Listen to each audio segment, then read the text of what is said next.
Bonjour tout le monde, j'espère que vous allez bien. Il s'est passé des choses depuis le rendez-vous de vendredi dans le bureau ovale entre Zelensky et Trump qui va faire partie de l'histoire, là. Je pense que ça va être un de ces événements où les gens vont se souvenir où ils étaient quand ils ont appris ça, quand ils ont vu ça, parce que c'est extrêmement lourd de signification. Et d'ailleurs, après réflexion, j'ai une théorie à vous soumettre, que je soumets d'abord en premier à YouTube, là, on s'en reparlera après pour TikTok et tout, mais je pense que ça vaut la peine que vous l'écoutiez. Je vais quand même commencer avant ça par vous parler des nouvelles. Vous vous souvenez que j'ai dit que la Pologne, je me demandais quel rôle elle allait prendre, est-ce qu'elle allait prendre plus de place? Eh bien, on a déjà un élément de réponse. Immédiatement après la rencontre, le président polonais, Andrzej Duda, a dit que l'Ukraine devrait retourner à la table de négociation dès que possible avec Trump. Ça suggère qu'ils n'ont pas l'intention de s'insérer dans la faille. Alors moi, j'ai des théories et j'essaie d'utiliser la raison. Donc, ma théorie sur la Pologne, elle a été immédiatement, comment dire, ramenée sur Terre. Donc, c'est pas ce qui va se passer. La Pologne ne veut pas. C'est que ça contraste quand même avec sa position un peu plus guerrière au début de la guerre. Donc, ça, c'est une première nouvelle. Une deuxième importante nouvelle, c'est qu'aujourd'hui, en Angleterre, se réunissent plusieurs chefs d'État et on voit déjà cette nouvelle, je crois qu'elle est importante, où on voit que le Royaume-Uni, la France et l'Ukraine tentent de développer un plan de cessez-le-feu qu'ils vont présenter aux États-Unis. Alors, on voit que les États-Unis sont encore au centre de tout cela. J'ai souligné cette section. C'est important parce que le Royaume-Uni et la France ont mis de l'avant l'idée de développer de déployer, pardon, des peacekeepers, là, des gardiens de la paix en Ukraine pour gérer le cessez-le-feu. Alors, le président français Macron et le premier ministre Starmer ont demandé aux États-Unis de rester impliqués pour maintenir l'ordre à post-guerre. Mais évidemment, ils n'ont reçu aucune assurance de tel envers les États-Unis. Je vous signale que en ce moment, au Royaume-Uni, au moment où j'enregistre cette capsule, là, mais c'est déjà, tout ça, c'est des développements significatifs, donc je vous les présente tout de suite. On parle, vous voyez, les leaders, la présidente de la Commission européenne, le président du Conseil de l'Europe et les leaders des pays suivants, Allemagne, Canada, République tchèque, Espagne, Danemark, Norvège, Finlande, Suède, Pays-Bas, Roumanie et Turquie sont également là. Il y a beaucoup de choses qui vont se discuter. On sait que, comme je l'ai dit, l'Europe doit prendre plus de place. Et si vous me permettez, je vais aussi passer à une autre nouvelle. Il y a celle-ci. Vous m'excuserez pour les transitions un peu choc. C'est très difficile, pardon. Vous voyez, c'est un peu difficile de faire les transitions quand les pages sont aussi différentes, mais je tenais à vous montrer des sources différentes. Alors, on a l'Economic Times. On parle de cette rencontre avec le roi Charles qui va avoir lieu aujourd'hui. Je ne sais pas encore à quelle heure, mais le roi Charles a décidé de s'impliquer dans cette affaire. Et si on se dirige vers la fin, je tiens à vous dire quand même que ici, on voit, pardon, je vais vous changer juste un petit peu le portrait. C'est que des sources royales nous indiquent que cette rencontre était prévue de longue date. OK? Et donc, faut pas nécessairement trop lire là-dedans. Mais les coïncidences en politique, surtout en géopolitique, j'y crois plus ou moins, pour ne pas dire presque pas. Alors, c'est quand même extrêmement lourd de signification que le roi Charles, après avoir invité M. Trump avec tant de pompe et circonstances, avec la lettre que le premier ministre Starmer avait donnée à M. Trump en lui disant regardez M. Trump comme c'est rare et comme c'est spécial. On vous invite pour une visite d'État. C'est presque jamais arrivé en essayant de l'exciter. Puis tout de suite après, l'espèce d'échec de négociation avec Zelensky, subitement Zelensky rencontre le roi avant Trump. Alors, quand je vous ai dit qu'il commencerait à y avoir des camouflets diplomatiques, je pense que ça en fait partie. Donc, assez significatif. Donc, tous ces pays se réunissent en Angleterre. On essaye de trouver un accord de paix qui va impliquer des garanties de sécurité. Monsieur Zelensky, ce qu'il disait dans le bureau ovale, c'est qu'il n'y avait pas de garantie de sécurité. Il y avait des garanties de donner des minéraux rares à M. Trump, mais il n'y avait pas de garantie de sécurité en échange. Donc, pour lui, c'est bien entendu que c'était hors de question. Alors, c'est ce que l'Europe essaye de lui fournir. Et là, je vais vous parler de ma théorie. Je vais vous parler de la sériosité, si ça se dit en français, de ce qui s'est passé vendredi.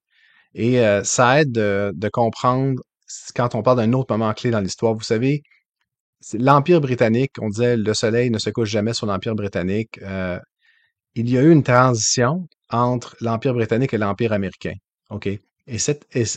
Largement, là, dans une large mesure, on estime que cette transition s'est produite au moment exact de vendredi 21 février 1947, quand l'ambassade britannique aux États-Unis a informé par câble les États-Unis qu'ils n'allaient pas pouvoir continuer de s'impliquer dans la lutte anticommuniste en Grèce et en Turquie et qu'ils souhaitaient bonne chance aux États-Unis et leur affirmaient qu'ils étaient là pour les aider. Alors, qu'est-ce que ça voulait dire? Pour la plupart des gens, ce que ça voulait dire, c'était que l'Empire britannique passait les clés du monde à l'Empire américain. Et c'était vraiment largement compris comme ça. C'est comme ça que les Américains l'ont reçu. Ils ont fait OK, très bien, c'est là qu'il y a eu la doctrine Truman. Euh, on va faire du containment. J'essaye toujours de me souvenir du mot français. L'endiguement. Alors, l'endiguement des communistes en déployant beaucoup d'argent puis des ressources, puis c'est un peu le début de la guerre froide, finalement. Alors, les clés du monde ont été passées de façon très consciente par les Britanniques aux Américains en cette date que je vous ai mentionnée, en février 1947. Et depuis ce temps-là, c'est les Américains qui ont les clés du monde et qui gouvernent en conséquence et qui font des accords, qui font posent des gestes en conséquence. Et moi, je pense que ce qui s'est passé au bureau Aval vendredi, c'est rien de moins que les États-Unis qui jettent les clés du monde par terre. Ils les ont pas donné à personne, ils les ont pas donné à un autre pays, comme les Britanniques l'ont fait. Ils ont juste laissé tomber le trousseau par terre, puis on dit, ben, moi, c'est plus moi. Puis moi, je vous soumets qu'à partir de ce moment-là, les États-Unis sont devenus un pays comme les autres.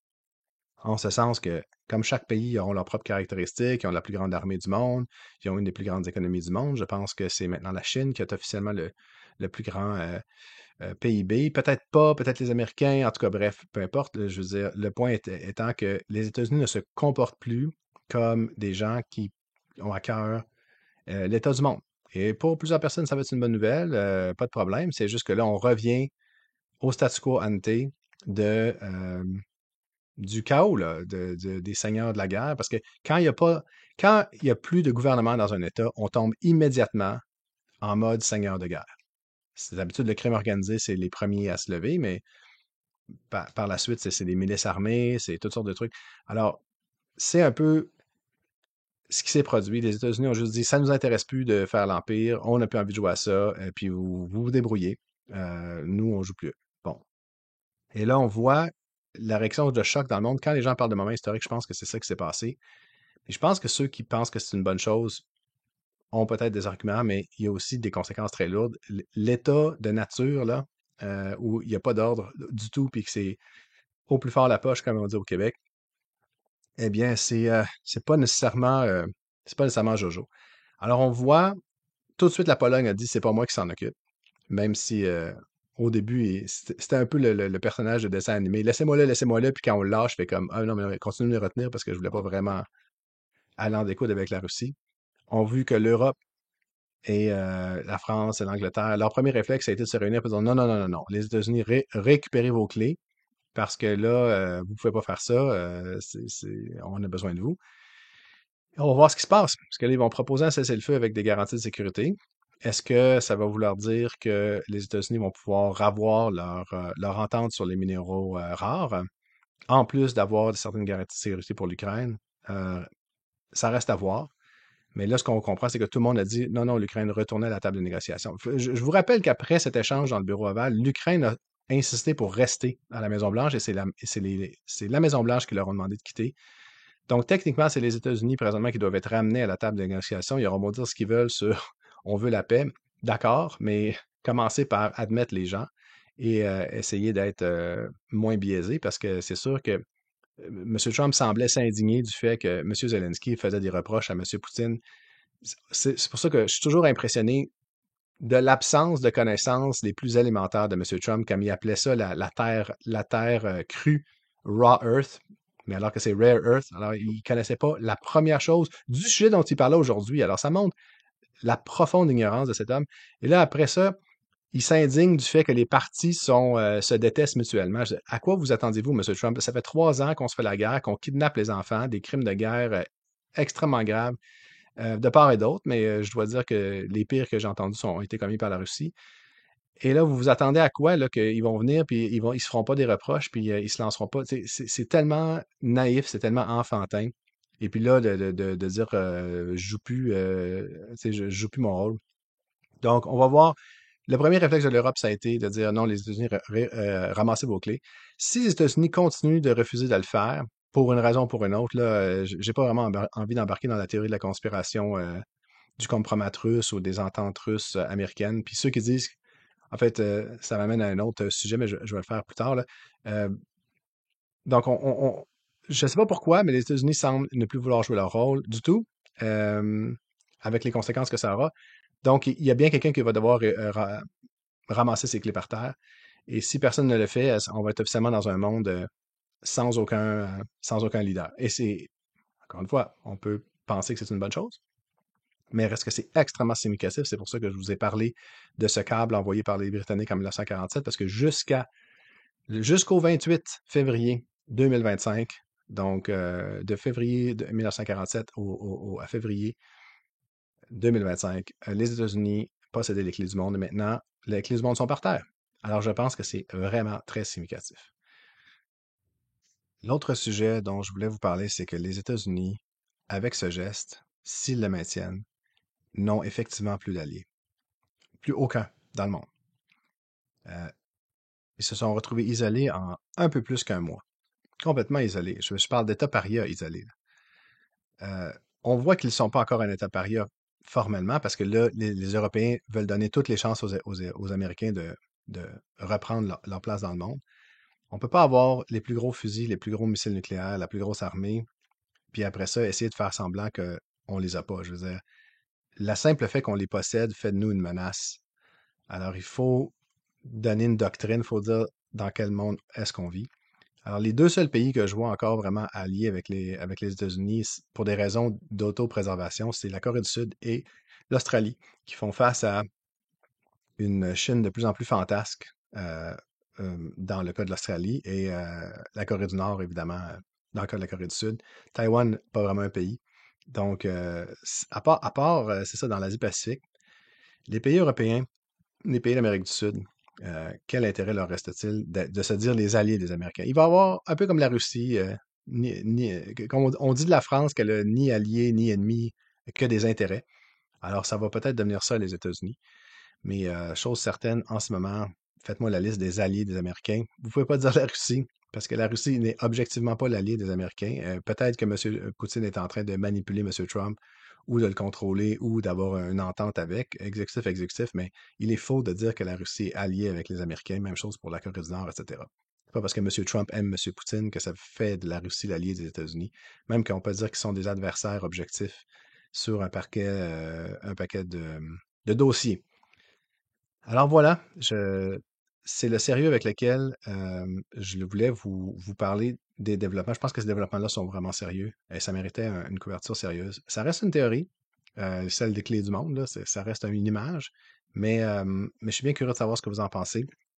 Si vous êtes un cultiste de Trump et vous pensez que Trump ne peut pas faire de mal, je vous invite à passer votre tour. Je ne suis pas intéressé par vos commentaires. Je suis désolé, c'est pas une chaîne anti-Trump, mais c'est pas une chaîne pro-Trump. Alors, des conspirationnistes, des jusqu'au boutistes de Trump, Trump est mon Dieu, Trump est le veau d'or, là. Passez votre tour. Sur Internet, là, vous avez plein de chaînes qui vont vous dire qu'est-ce que vous voulez entendre. Vous pouvez continuer sans aucun problème. On n'a pas besoin de vous ici. On parle justement, essayer de parler objectivement des intérêts objectifs des pays. Si vous avez un argument à faire dans ce sens-là, si vous êtes d'accord avec certaines des mesures de Trump, il n'y a aucun problème. Là. Vous pouvez formuler vos arguments de façon cohérente. Évitez les insultes. Là. Il y a des gens qui insultent. Si je vais avoir une tolérance assez faible pour les insultes, de part et d'autre. Et je pense que c'est la moindre des choses. Là. On discute de géopolitique, on discute de l'avenir du monde. C'est extrêmement sérieux. Ça mérite que tout le monde se comporte de façon extrêmement sérieuse. Je termine en vous disant, encore une fois, que j'ai beaucoup de mal à revenir avec l'algorithme. Donc, s- si vous voyez cette vidéo, vous êtes parmi les rares. J'arrive même pas à avoir le nombre de vues d'abonnés que j'ai. Donc, ça veut dire que même pas tous mes abonnés voient mes vidéos. C'est quand même plate. Mais j'ai été longtemps sans faire de vidéo, donc c'est ça qui se passe aussi dans ce temps-là. Il faut comme repartir pratiquement de zéro et c'est ce que je fais. Donc, vous êtes vraiment nombreux à liker les vidéos, à commenter. Continuez à le faire. J'ai créé des nouveaux, un nouveau tiers d'abonnement, souscription payante à la chaîne à 1 $ par mois. Pour ceux que ça intéresse de soutenir la chaîne. Je vais les changer de nouveau. Là, j'ai déjà soumis juste ce changement-là. J'ai des tiers qui sont extrêmement élevés. C'est pas ce que je veux faire. Je vais essayer de reconstruire ça entre 1 et 15 et 20 $, mais peu importe, là. Donc, ça, c'est pour ceux qui souhaitent soutenir la chaîne un peu plus. C'est sûr que le jour que cette chaîne-là était capable de produire des revenus suffisants, j'aimerais ça faire ça de mon temps, vous faire 4-5 capsules par jour, suivre l'actualité non-stop. C'est un projet de passion pour moi. Je le fais simplement parce que j'adore ça et c'est ce qui m'intéresse. J'ai la formation pour vous offrir. C'est ça, c'est quelque chose que j'ai appris dans un cours de maîtrise, ce que je vous ai parlé, là, le cadre diplomatique. Je pense pas que c'est vraiment quelque chose qui est super connu. Et puis j'ai aussi beaucoup d'expérience politique. J'ai comme 20-25 ans d'expérience politique américaine, canadienne, municipale, provinciale, etc. Donc, je pense que tout ça, ça fait une perspective intéressante. Et je prétends pas avoir raison, surtout, vraiment pas. J'ai tort vraiment souvent. Et j'essaye de vous le dire quand, quand c'est le cas, comme avec l'histoire de la Pologne. Là, déjà, je suis revenu tout de suite en vous disant, hey, c'est pas du tout ça qui s'est passé. Euh, donc, je suis qu'une source. Une source et une source limitée. Je suis un mec dans sa maison qui a accès à Internet comme tout le monde et puis qui tire des conclusions. Donc, c'est simplement pour vous aider à vous faire une idée. Mais par contre, je pense quand même que ça vaudrait la peine d'en faire encore plus. Mais bon, on n'est pas du tout rendu là. Ça fait même pas un an que je fais ça. Mais voilà, ça fait beaucoup de Poutine pour terminer. Mais je crois que justement, Poutine, il est dans les nouvelles. Et et on va continuer de suivre ça. J'ai hâte de voir comment ça va se passer avec le roi Charles aujourd'hui, entre M. Zelensky et le roi Charles. Je vais vous tenir au courant, bien sûr. Alors, pour ceux qui ne sont pas déjà abonnés, abonnez-vous. Et on se revoit dans une prochaine capsule. Je vous souhaite une excellente fin de journée. Je vous dis à la prochaine.